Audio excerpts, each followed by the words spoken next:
Moments in Olympic history. Wisconsin is fertile ground for speed skating talent, and as Dan Jansen reports, there's a pair of 21-year-olds from the Badger State looking to take his and Bonnie Blair's place. For over a decade, American speed skating was defined by two people. One was Bonnie Blair, the greatest female sprinter in the history of the sport, who along the way just happened to pick up 5 Olympic gold medals. I, for better or worse, was the other. And when Bonnie and I left Lillehammer triumphant 3 years ago, it was clear to everyone that it was time for a new generation to step forward.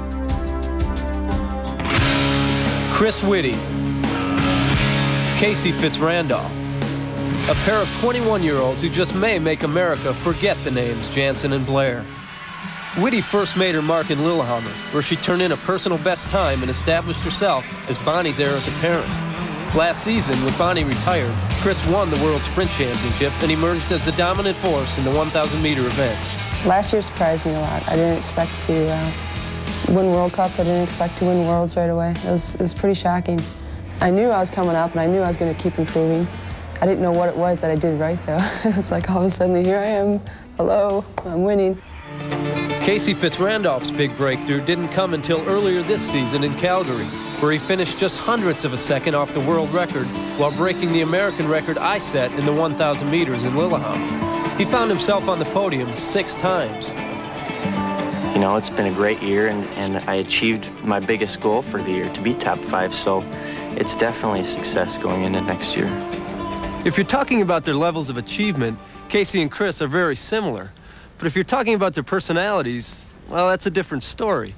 Some people say that Casey reminds them of me at the same age, and I'd probably agree. But nobody, and I mean nobody, is going to say that Chris Witty's personality is anything like Bonnie Blair's. For example, I would say probably my nose ring is a little different. I think I got this last June. Maybe you'd call her a little bit of your alternative kind of girl. And then I got my little belly button pierced here. Let's see that was, Ooh. Chris is more like a rebel in her own way. And then I have my tattoo right here, which is kind of a little good luck symbol, I think. And he's posed and ready to go. Right. Just like you.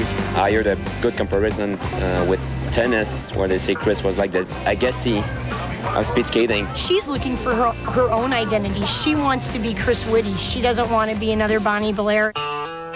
For Casey, though, it's a bit of a different story. He's been following in my path since he was 5 years old.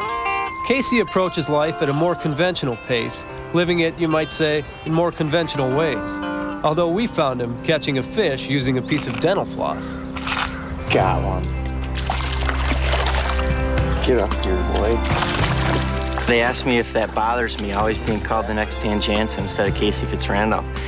And I say, well, how can something like that bother me? You know, if I could do what you have done, then I would, you know, that's what I'm trying to do. That's my lifetime goal in speed skating. The differences between the two are apparent even in the way they eat. For Casey, it's one type of all-American meal. For Chris, it's another, although it's not exactly the recommended diet for a prospective Olympic medalist. Chris being a rebel, you don't tell her what to do. Like, if you tell her what to do, she's gonna do the opposite. So if I tell her it's good to eat fast food, she's probably gonna eat right. Everybody's sort of expecting me to be, you know, the next Bonnie, kind of the picture-perfect athlete, real all-American girl sort of thing. And maybe that's where the rebel thing is coming in. You know, I'm just trying to be honest and let everybody know, hey, I don't necessarily eat the best diet. I don't necessarily do everything that I'm told, but I mean, that's me. And Despite the contrast in their personalities, the two are united in one goal.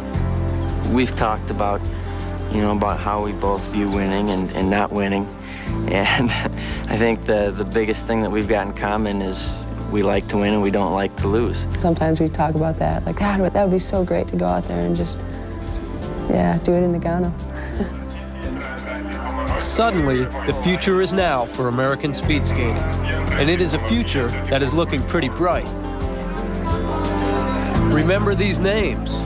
You're going to be seeing them a lot come next February. And we'll have more from Trondheim with the marquee event of the competition, large